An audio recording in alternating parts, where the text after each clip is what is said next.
Dana should start promoting fights again. Now I'm going to get angry on this microphone. Dana should start promoting fights again and acting as the president of the UFC. He's promoting Canelo versus Crawford. Dana is promoting Canelo versus Crawford as the UFC president. Yeah. That's a traitor. That's a traitor right there to the UFC. Yeah. I honestly believe this. Fire Dana White. All right, so just the other day, it was announced that Dana White was fired as the promoter for the upcoming boxing super fight between Canelo Alvarez and Terrence Crawford. And I've seen people online be like, oh my god, I wonder what he did. But it's like, what do you mean? Have you not seen how little this guy cares about the UFC these days? Assuming this guy was putting in the same amount of effort into promoting the Canelo fight as he has been running the UFC lately, then it's not a shock to me at all that they got rid of his ass. This dude has been asleep at the wheel for like the last year at least, and I'm willing to bet that Turki Al-Akshi got pissed off at Dana for going through the motions and not providing any meaningful help. These days, it feels like he's been sleepwalking when it comes to running the UFC at best, and at worst, it feels like he doesn't even care anymore. He has completely no-showed more than half the post-fight press conferences in the last couple of months, and has sometimes even made us listen to this dude that no one knows or even cares about. Matchmaking has become lackluster even on their biggest cards, and I feel like the Dana White Contender series has gone a bit too far and has simply become a vehicle for him and his team to not actually do their due diligence of scouting out new talent. And prior to this week, I thought he was just focusing more on his other business ventures like Power Slap and TKO Boxing, but now I'm not even sure that's the case anymore. And yeah, in this video, I'm going to be talking about all this and more. Let's start off with him skipping out on press conferences. Don't get me wrong, I don't think that this alone is some sort of heinous crime or anything, but I do think it is emblematic of Dana just becoming less and less present over the years. Let's not forget that Dana used to host every post-fight press conference for the whole time, but ever since he changed the structure of them back in the mid-2010s, he'll just be there for a couple of minutes and then leave. And you know what? I was fine with that. It's not like he had to be there for the entire press conference. But lately, this guy's lack of commitment to keeping us in the loop with what's going on in the UFC has become very noticeable. Let's work backwards here. He did not show up at all for this past weekend's post-fight press conference, but you know what? It was just a rinky-dink Apex card with minimal title implications, right? But how about the fact that he also skipped out on the UFC 315 press conference and instead made us listen to one of his manservants give some super PR-trained responses? Dana also skipped out on the prior post-fight press conference at UFC Des Moines, where the entire media event was 12 minutes. Like, what the hell is even that? To be fair, Dana did make an appearance at the two press conferences prior at UFC Kansas and UFC 314. However, for UFC Vegas 105, not only did he not show up, this entire press conference was less than 7 minutes long. What? And then the two events before this, UFC Mexico and UFC London, he made this guy take the stage in his place. I'm just saying, the fact that he's reeled in this dude, whose name is Dave Shaw, by the way, do his job for him 3 times in the last 2 months indicates to me that this is going to be a regular thing moving forward. So just doing some quick math over here, out of the last 7 UFC events, Dana's been present for just 2 of the post-fight press conferences. And again, I would like to remind everyone that Dana used to do all of these without fail, even when the events themselves ended up being terrible, or if a highly anticipated main event sucked. So while they're getting these guys in, believe me, I'll answer the questions of what a disgrace the main event was and what an embarrassment it is. I don't think I've ever been more embarrassed in the 10 years of being in this business. And it's the first time that I've ever walked out on a main event and given the belt to the guy's manager and told him to put it on him. And to end it the way that we did is an embarrassment, you know, for me, the Fertittas, the UFC, and, you know, the sport in general. So I apologize, and I will, I don't know how yet, but I will make this up to the fans that bought this.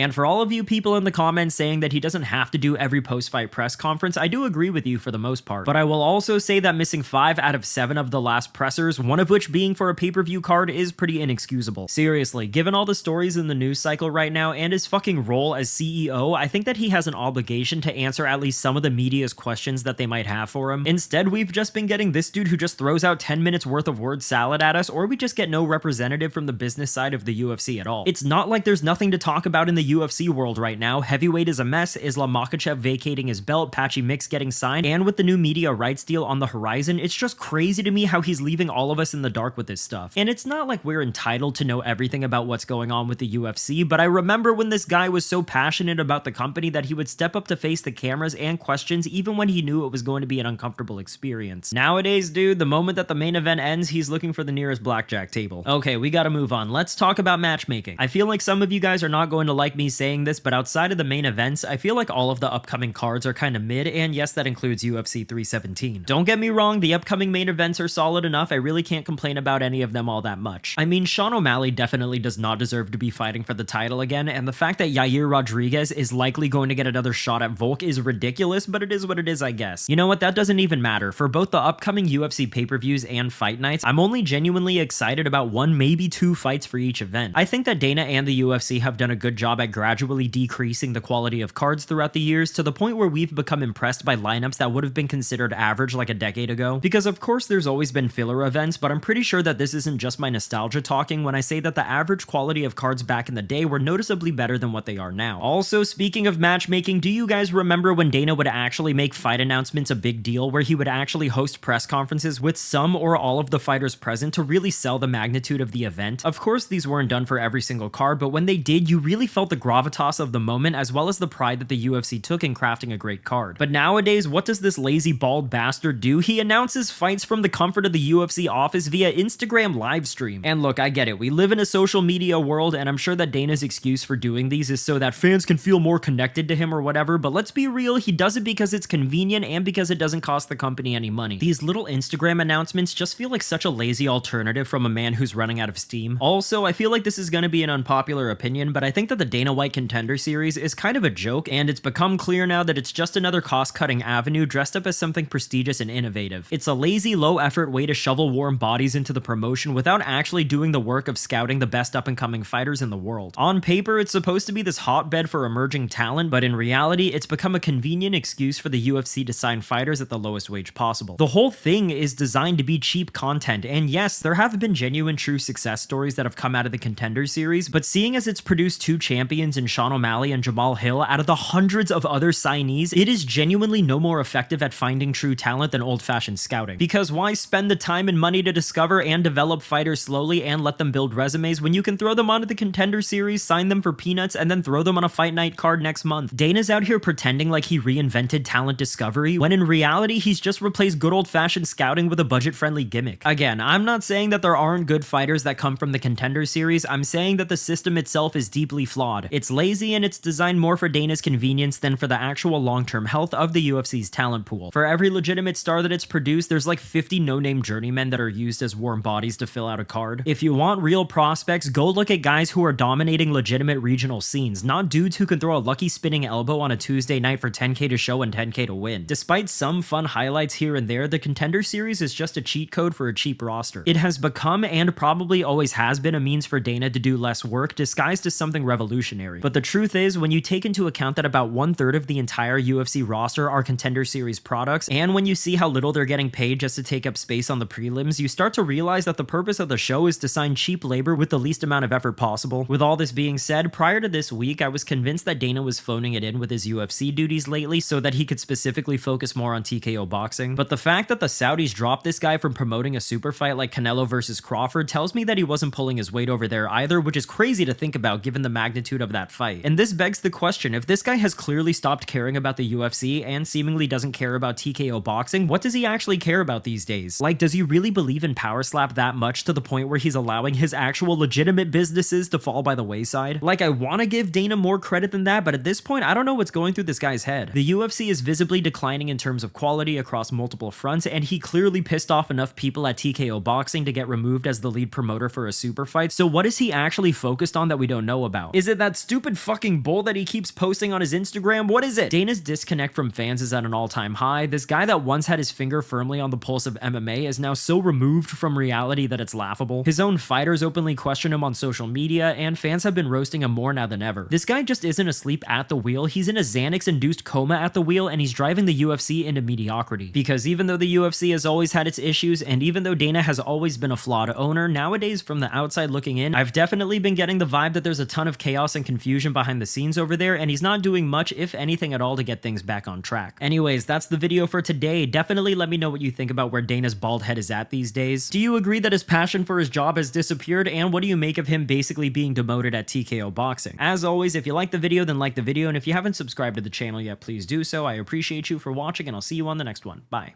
There's a few other things I'd also do. I would do some kind of announcement ceremony more than Dana White's fucking bald head on a fucking selfie screen of a camera. Yeah, just chuck me my fucking phone, kid. Chuck me your phone, kid. I'll fucking record this. Ilya Topuria versus Charles Oliveira. That's what we're going to get. Yeah. Brace yourselves for the announcement of Oliveira Topuria. We might get Nina, you know. Oh, yeah, we might get Nina. Tits, and also Oliveira. She'll have one fucking picture of Oliveira on the left tit and one of Topuria on the right. We'll just do a nip reveal for both of them, and that's how they'll announce the fights. But Dana White is just like, give me my fucking phone, kid. I'll announce it. Like, we need something.